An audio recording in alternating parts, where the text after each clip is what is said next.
কন্যা সন্তানের জন্ম দিবে। কিন্তু এটা কি করে সম্ভব?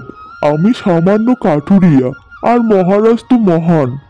বিধির বিধান বদলানোর সাধ্য যে আমাদের কারো নেই। এটা আপনার ইচ্ছা। মহারাজ মন্ত্রীর কথার কোনো উত্তর না দিয়ে কাজল রেখার দিকে এগিয়ে। ছেঁড়া কাঁথায় শুয়ে চাঁদ ছোঁয়ার ইচ্ছা আমার নেই।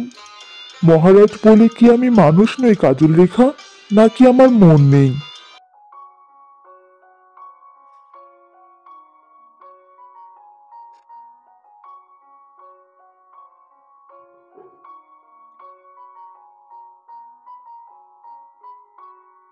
মহারাজ, আমি ভাবছিলাম আপনি কাজল রেখার সাথে কথা বলুন, আর মহারানী যদি জানতে পারে এ বিষয়ে তাহলে। না মন্ত্রী মশাই, আমি কাজল রেখাকে সম্মান করি। তাছাড়া কোনো সম্পর্কের শুরু যদি মিথ্যা দিয়ে শুরু হয় তাহলে সেটা বেশি দিন টিকবে না। যা হবে ভালোই হবে।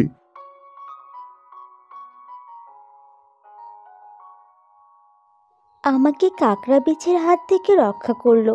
কত বড় একজন মানুষ হয়েও আমার সাথে সাধারণ মানুষের মতো কথা বলল। মহারাজ কি সত্যিই ভালো মানুষ, নাকি নিজের স্বার্থে এমনটা করেছে? মহারাজের প্রস্তাবটা কি ফিরিয়ে দেওয়া উচিত কাজ হলো? উনি তো মহারাজ, কিন্তু আমার কাজল রেখা, সে তো বড্ড ভালো মানুষ। ও কি পারবে প্রাসাদের ভিতরে লুকোনো শত্রু চিনতে? মুখ ফুটে তো কিছুই বলতে পারে না। তাছাড়া রাজার তো আরেকটা রানী আছে, তিনি বা কেন মানবে?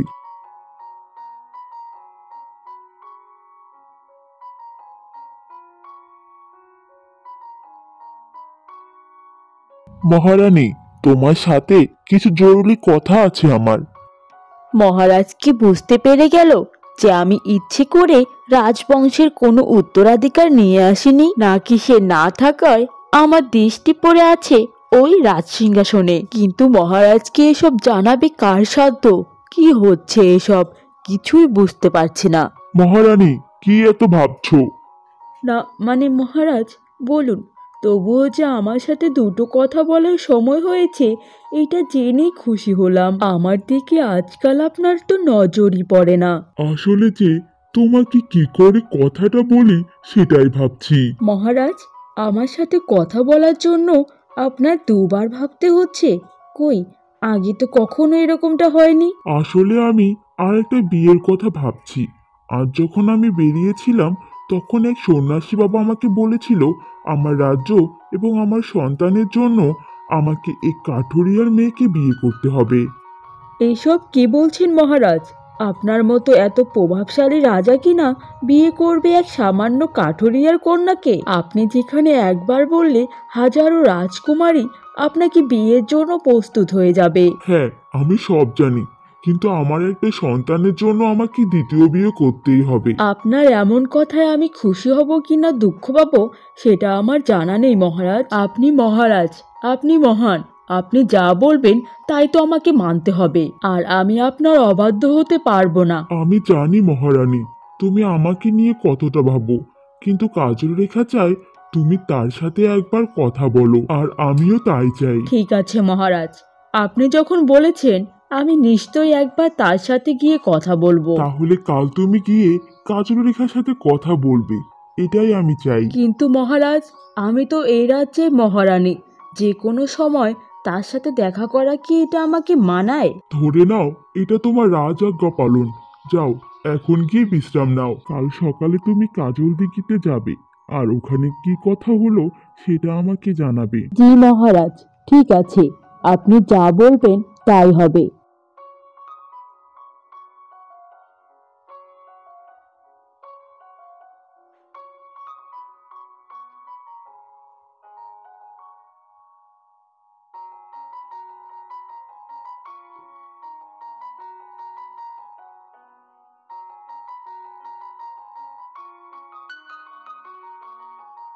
মহারাজ, আমি কাজল দিঘিতে যাচ্ছি, আর আমি সেখানে একাই যেতে চাই। আশা করি আমার কোনো অসুবিধা হবে না। কিন্তু মহারানী। কোনো কিন্তু নয়, আমাকে নিয়ে ভাববেন না। আমি পৌঁছে যাব, আর সঠিক সময়ে ফিরে আসব। এরপর মহারানী বেরিয়ে পড়লেন কাজল রেখার সাথে দেখা করতে। আর মহারাজের দুশ্চিন্তা যেন ক্রমশই বেড়ে চলেছে। কি করবেন তিনি কিছুতেই ভেবে পাচ্ছেন না। আর সন্ন্যাসীর অভিশাপ তিনি ভুলে গেছেন। তার শুধু একটাই ইচ্ছে, তার সন্তানের মুখ দেখা।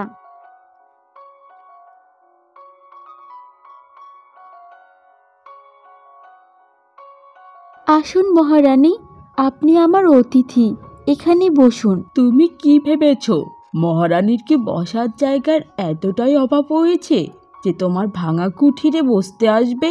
এটা ভদ্রতা, সভ্যতা।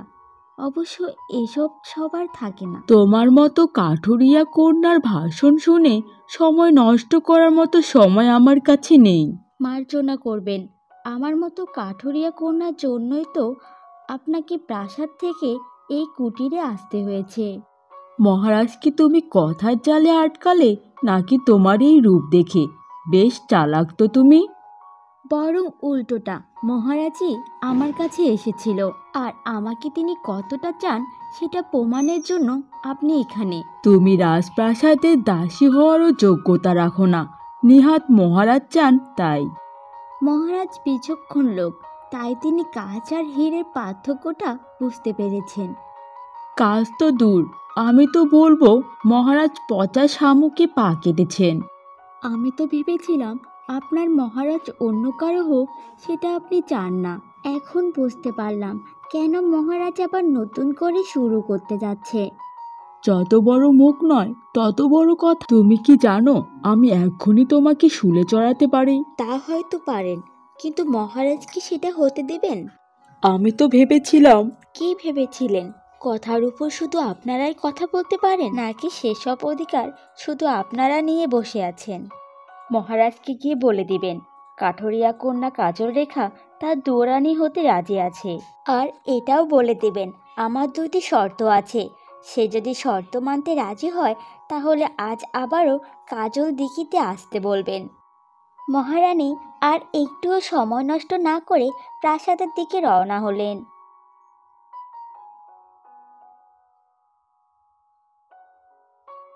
মা কাজল, তুমি এটা কি করলে মা? মহারানীর সাথে তোমার এরকম করে কথা বলা উচিত হয়নি। বাবা, রাজ্যে বাস করি বলে রাজার ভালো মন্দের দায়িত্ব আমাদের, কিন্তু ইতিহাস ভুলে গেলে তো হবে না। রাজা বাণিজ্যে গিয়েছিলেন, তখন রানী এসেছিল রাজ্য ভ্রমণে। আমার ভাইয়ের কি দোষ ছিল? সে বনে গিয়েছিল খেলতে। ও মহারানীর সামনে পড়েছিল বলে ওকে এমন মার মারলো যে ভাই আমার অকালে চলে গেল। আর এ বয়সে এসেও তোমাকে কষ্ট করে বনে গিয়ে কাঠ কাটতে হচ্ছে। চুপ কর মা, চুপ কর। ভাগ্যে যা ছিল তাই হয়েছে।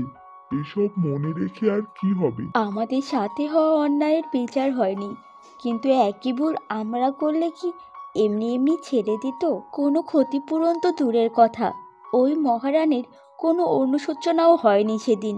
এসব ভেবে আর কি হবে মা? যা বস, আমি তোকে খেতে দিই।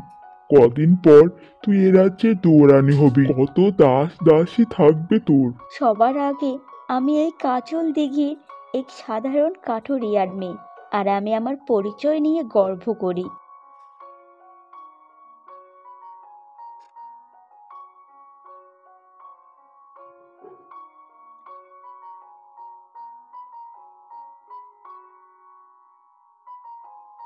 মহারাজ, মহারানী তো অনেকক্ষণ গেছেন, এখনো তো ফিরলেন না।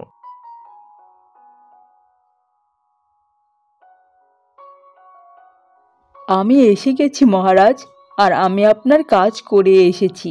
কাজল রেখা রাজি হয়ে গিয়েছে, তবে ও আপনাকে আরও কিছু বলতে চায়, তাই আপনাকে ডেকে পাঠিয়েছে। কিন্তু কোথায় ডেকেছে সেটা আমাকে বলেনি। আমি জানি কাজল রেখা আমাকে কোথায় যেতে বলেছে। না না, কিছুতেই সব হাতের বাইরে বের হতে দিলে চলবে না। আমাকে কিছু একটা করে এই বিয়েটা আটকাতে হবে। আমি কিছুতেই মহারাজকে এই প্রাসাদের বাইরে যেতে দেব না।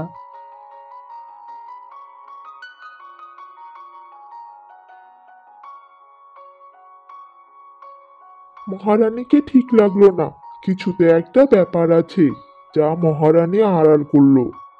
কোনো মেয়ে তার স্বামীর ভাগ অন্য কাউকে দিতে চায় না, কিন্তু একদিন সব ঠিক হয়ে যাবে, বুঝলে মন্ত্রী?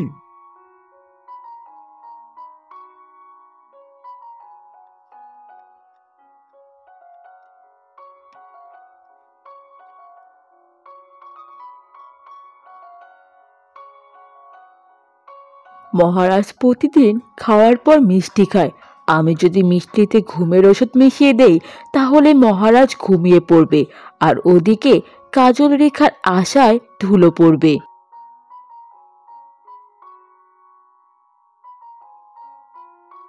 মহারাজ আসবে, মহারাজ নিশ্চয় আমার ডাকি সাড়া দিয়ে আসবে। আমি কিছুতেই আমাদের রাজ্যকে বিপদে ফেলতে পারি না। রাজা না থাকলে এসব প্রজাদের কি হবে? কাজল রেখা আমাকে কেন যেতে বলেছে? কি বলতে চায় আমাকে? আর যাই হোক না কেন, আমাকে কাজল রেখার ডাকে সাড়া দিয়ে যেতেই হবে। কাজল রেখা নিশ্চয়ই আমার অপেক্ষায় পথ চেয়ে আছে। সে তো থাকবেই। আপনাকে যে পাবে তার তো জন্ম সার্থক মহারাজ। আজ আমি নিজে আপনার জন্য খাবার তৈরি করব। আপনি দয়া করে সেটা খেয়ে তারপর বের হবে। আমার বেশি সময় লাগবে না মহারাজ। এতটা পথ যেতে হবে, আমি বরং এসেই খাবো, কেমন? আপনার শরীরের দিকেও তো খেয়াল রাখতে হবে। একদিন একটু অনিয়ম করলে কিছুই হবে না মহারানী, আমি বরং আসছি।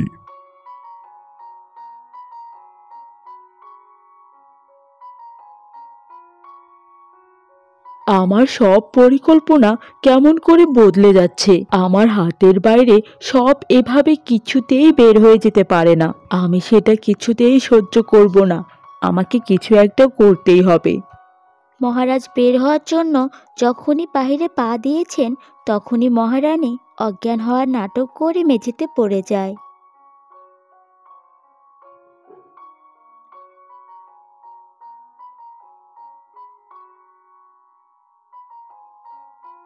মহারানী, কি হলো তোমার? চোখ খোলো মহারানী। মহারানী, এই কে আছো? একটু পানি নিয়ে এসো। মহারানী জ্ঞান হারিয়েছেন।